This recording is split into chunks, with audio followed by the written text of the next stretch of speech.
Adam, Portland are taking on the future champions of this tournament in FCC. Portland were the top of Group F with 2 wins, 1 tie, 6 goals for, 4 goals against. While FCC were second in our Group E with 2 wins, 1 loss, 3 goals for, and 4 goals against. Tell me what you think and how badly you think FCC are going to win. If Cincinnati win this whole tournament, I will buy an FCC jersey. Clip it. Do it. Fine. Clip it. I'm here for it. Yeah, fair play. They made it through what we thought was the hardest group. Obviously, no one thought Atlanta was going to just not show up the way they did. And like I said before, Red Bull, nothing surprises us anymore. The Atlanta game was kind of wild. They were up a man for, pretty much the whole game. But it took something special from Frankie Maya. And the Red Bulls just look like duty. So, as good as – I'm not taking the 6 points away from them. I think now that they come up against the Portland team who is just, rolling through the group stage, I think this is their first real test. You saw what happened when they played Columbus. They looked bad. I felt genuinely bad for those players that game. Whereas Portland, their strikers are fun. Jeremy Bobasi is literally just going off this tournament, and then Nish Goda. He's literally just having a good time out there. He's like, goals for fun. He didn't even start. Nish Goda started the other day, and Bobasi still came on and scored. He's like, no, I'm only going to play 20 minutes, but I hope I'm still going to score this game. Yeah, but I was impressed the way they handled the LAFC team. Granted, conceding 2 goals in 3 minutes to them, not a great shout, but we've spoken about that LAFC team so often. Their attacking lineup is just ridiculous. You can't leave, similar to a Wondolowski. Bradley Wright Phillips had a lot of goals in this league. Probably shouldn't let him get the ball that close to your goal and then back off of him and let him shoot like that.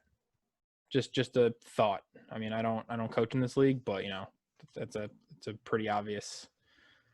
Don't let the really big name striker guy get the ball and shoot.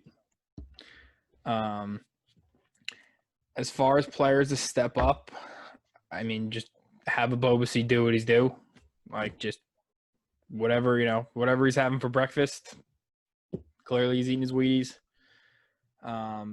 As far as Cincinnati, I know it's hard, but I genuinely think everybody has to keep stepping up. This isn't a team where one player is going to necessarily make the difference. They need that kind of a full team performance to get a result. For that reason, I think Portland win this 3-1. Do you think Jaap Stam learned from the Columbus game? Because, yes, it was a weak RBNY team. Yes, it was a man-down Atlanta team. They have back-to-back shutouts right now.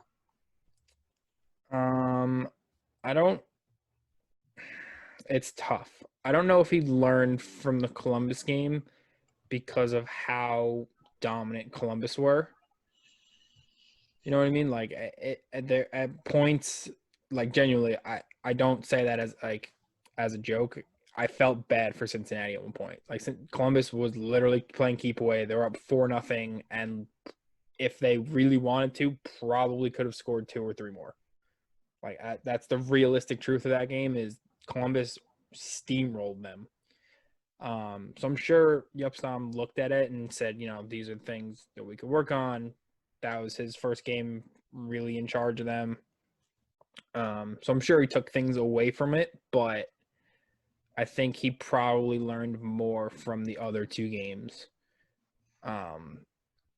versus that one against Columbus. I think the way they set up, and I'm sure he's kind of learning, which players can play the way he's going to try to work with them on. And likewise, I think the players are slowly now starting to learn, like, okay, this is what he wants from us. He doesn't want us to just, bunker in for 90 minutes and every time we get the ball, say, oh crap, and kick the ball as far as we can. Because that's what Cincinnati's done pretty much in the past. So it'll be interesting to see how they continue, not just in this tournament, but if we have a season after this, and of course going into next year under him. I think if you give him the time based on the last two games and you let him kind of make not a whole lot of changes, because that I think takes a lot more time, but bring in those one or two players that I think can play the way he wants. That midfield three that they played, I mean, Amaya, Midjunin, and I think who was the other one? Stanko, maybe? Yeah, Caleb Stanko started the last one. Is a weird midfield. So Frankie Amaya almost seems like a winger to me, and not necessarily a center mid, which leaves you as a Midjunin and Stanko to literally just block the whole back five. Midjunin, we've said, needs people around him. So Frankie Amaya is, making those runs forward. He's not helping you defend. If Stanko gets beat, it's literally just you. So I think that's the one area they probably will look to fix, whether they go a 5-4-1 and just add, one more midfielder in there somewhere, but we'll see. I agree. We will see. We will see how badly Portland lose that game. That's really the only question we have to answer, really.